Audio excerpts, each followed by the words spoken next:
About 10 years ago, my wife convinced me to serve with her for a 5th grade Sunday school class. And yes, it took some convincing because I didn't think I was particularly great at leading or teaching kids. And at the start, it was just me and her and another teenage volunteer and like 40 kids every week. You can imagine. But we led that class for 7 years. And to date, that's one of the most gratifying and enriching experiences of my life. Not just because of the hundreds of kids that came and went through that class and the life change that we saw there, but because of the number of men and women who served alongside of us in that class. Like, it was such a great time, and we made so many good friends out of that experience. And the reason why is because my wife and I always made it a point to empower the people who served with us in that class. Like, we would say, hey, you're teaching the class the next week. Or, hey, you're leading the group discussion for the kids this time. Or, hey, you're in charge of running sound equipment. Or, hey, you're in charge of coming up with getting prizes for next week. When we came to Arizona, we were actually able to hand off that class to the volunteers who worked alongside of us in a seamless transition. It was awesome. And the majority of those volunteers, they continue to serve in the kids ministry at that church, even to this day. Why? Because they had a sense of ownership. Here's my question to you as you're sitting in a group, perhaps with people that you've known for a really long time, you've been in a group together for years, or perhaps they're people that you're only just meeting for the first time. Here's the question. Do you want a good and healthy church? Do you want a church where people love each other and live like Jesus? If you want a church like that, then lean in. It comes from a sense of ownership. When the people who attend a church feel a sense of ownership over that community, that this is my church, and I'm gonna do everything in my power to make it a good and nourishing place, that's when we see real transformation and salvation happen. And I'll prove it to you, because remember, we're looking at Acts chapter 2, verse 42 and the 4 cores of community. And last session, we said that the church devoted itself to the apostles' teaching, right? To the word of God. For this session, we're looking at that next word. The church devoted themselves to fellowship. Now, the Greek word for fellowship is koinonia. And the best way that I can translate that word is with this phrase, common ownership. Here's a simple picture to help you understand. Imagine that there's 4 kids in a neighborhood and they pool together their money in order to start a lemonade stand business. And all of these kids, they all own a piece of the business.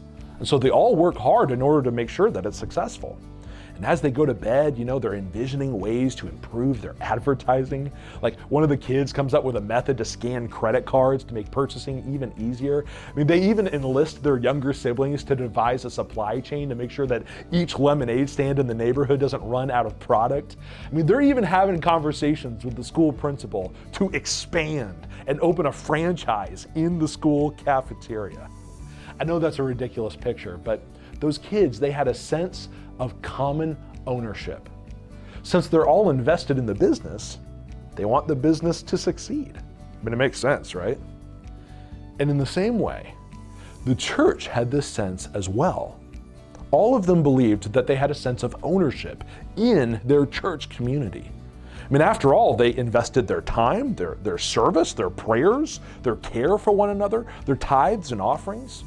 And because they had invested so much, they believed they had a sense of ownership over whether or not the church thrived. So here's my question. Do you want a great group experience at Compass Christian Church? Do you want a community of believers that takes care of each other and prays for each other and looks out for each other? Well, it requires a sense of common ownership. It requires a community of individuals who are willing to step outside of themselves and ask, how can I make this group a better experience for everyone else? How can I add to the lives of the men and the women who are in this community with me? The very first Christians had a sense of koinonia, of fellowship, of common ownership, and that meant that they invested in their church through prayer, through service, and through their tithes and offerings. And it also meant that they invested in each other. They asked, how can I seek the good of my fellow brothers and sisters? I mean, the Bible literally says this in 1 Corinthians chapter 10, verse 24, when it says, nobody should seek his own good, but the good of others. So can I tell you something about a life spent in seeking your own good? I actually know this from personal experience. It's exhausting. And not exhausting in a good way, exhausting in a you'll never fill your cup back up again kind of way. The actress Laura Cohen, who is famous for the TV show The Walking Dead, she tells a story where she found herself endlessly scrolling on Instagram and comparing herself to other actresses that she saw on there. And she noticed that it was making just a horrifically negative impact on her life. And so she stopped going on social media entirely at the advice of a friend who told her, you'll never be happy as long as you're worrying about yourself. So taking that advice, here's what Cohen learned. She says this, she says, it's because I'm letting my ego spin out of control. I worry about my job security, or losing something, or not getting something I thought that I was supposed to achieve. I just didn't want that inner monologue anymore. Instead, she took that time that she was wasting on Instagram and invested it in the Atlanta School Project, an after-school program where kids got help with their homework and could take music lessons. And her life got way better because she found the surprising power of what happens within you when your life isn't totally about you. So let me ask you this question. What would happen to our church if everyone took this common ownership idea seriously? What would our groups look like if they were filled with people who sought to take the energy of worrying about themselves and what other people thought about them and invested it in the group and each other? I bet that we would see some pretty miraculous stuff start to happen. So, as we close our time here, let me give you a tool. I call it the 10% better rule. Anytime I'm in a group or a church or a classroom, I try to ask this question. How can I make this 10% better? How can I invest 10% in what's going on here?